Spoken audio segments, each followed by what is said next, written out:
মানুষের মৃত্যু যে কোনো সময় হতে পারে, কিন্তু এই মৃত্যু সম্পর্কে গীতায় ভগবান কি বলেছে, কীভাবে মৃত্যু হলে মানুষের কী ক্ষতি হবে, সেই সম্পর্কে আজকে কথা বলব।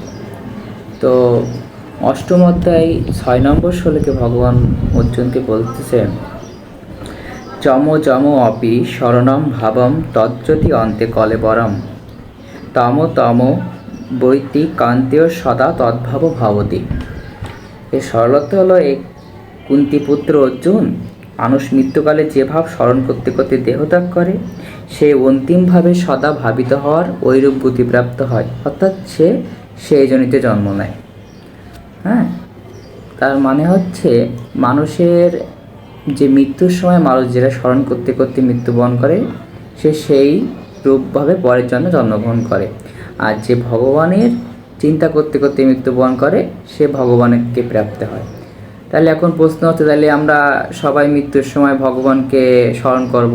হ্যাঁ, কিন্তু এটা সবার দ্বারা হবে না, কারণ মানুষ কেমনভাবে তৈরি করা হয়েছে, মানুষের যেটা স্বভাব, মানুষ যেভাবে জীবনযাপন করে, তার মৃত্যুর সময়ও সেই বিষয়ে চিন্তা ভাবনা করবে। মানুষ যে ব্যবসায়ী, সে যদি কোনো সময় হঠাৎ মৃত্যুর সময় সে তার ব্যবসা চিন্তা ভাবনা টাকা পয়সা নিয়ে চিন্তা করবে। আর এখানে তার অর্থে ব্যাখ্যায় বলা আছে যে টাকা পয়সা নিয়ে চিন্তা ভাবনা করে, সে টাকা হয়ে জন্মগ্রহণ করবে না, সে জন্মগ্রহণ করবে সর্প হয়ে। তারপরে যদি জড় বস্তু হয় তাহলে ভিন্ন কথা, যদি জীব বস্তু হয় তাহলে সে হয়ে জন্মগ্রহণ করবে। যে বাড়ি গাড়ি ধন সম্পদে জন্মগ্রহণ করে, সে বাড়ি গাড়ি সে ধন সম্পদের আশেপাশে যে কিছু প্রাণী সে হয়ে জন্মগ্রহণ করে। যদি বাড়ি নিয়ে চিন্তা করে, সে বাড়ির টিকটিকি বা তেলাপোকা হয়ে জন্মগ্রহণ করবে। হ্যাঁ, তাহলে আমাদের কি করা উচিত, যে মৃত্যুর সময় কিভাবে ভগবানের চিন্তা করব? তো ভগবান তার পরের শ্লোকে বলেছে যে, অর্জুনকে উদ্দেশ্য করে বলেছিল যে, তুমি সবসময় আমার চিন্তা করো এবং যুদ্ধ করতে থাকো, তোমার সবসময় সদ্গতি প্রাপ্ত হবে। মানে এই যুদ্ধ কিন্তু এই শুধুমাত্র কুরুক্ষেত্র যুদ্ধকে উদ্দেশ্য করে বলেনি। এই যুদ্ধ হলো আমাদের যে গোটা জীবন, এই সব কিছু একটা যুদ্ধের সাথে তুলনা করেছে। হ্যাঁ, এই সব সময় ভগবানের চিন্তার মধ্যে থাকতে হবে। আমরা যে কাজই করি সেই কাজকে ভগবানের চিন্তা করে করতে হবে। আমরা যদি বাজার করতে যাই, তখন চিন্তা করতে হবে ভগবানের সেবা হবে, ভোগ হবে বলেই বাজার করতে এসেছি। আমরা যদি ফুল তুলি, তাহলে চিন্তা করতে হবে এই ফুল দিয়ে ভগবানের সেবা হবে বলে ফুল তুলতেছি। আমরা যদি কোনো ব্রত করি, তখন ব্রত করার উদ্দেশ্য থাকবে না যে এই ব্রত করতেছি বলে আমার পাপ খণ্ডিত হবে, এই উদ্দেশ্য করে ব্রত করা যাবে না।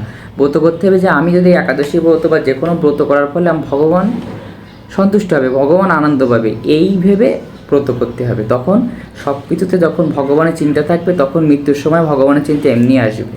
হ্যাঁ, সৎ চিন্তা থাকতে হবে সবসময়, সকল কাজের মধ্যে ভগবানকে চিন্তা করতে হবে। তাহলে সবসময় মৃত্যুর সময় এবং সবসময় ভগবানকে আমরা দেখতে পাবো।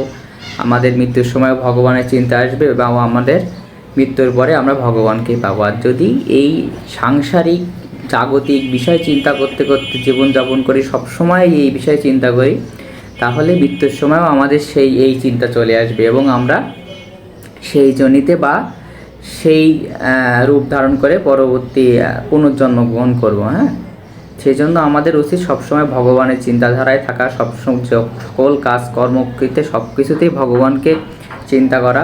তাহলে আমাদের মৃত্যুর সময় এবং মৃত্যুর পরবর্তী জীবনকে ভগবানকে লাভ করতে পারবো। রাধে রাধে।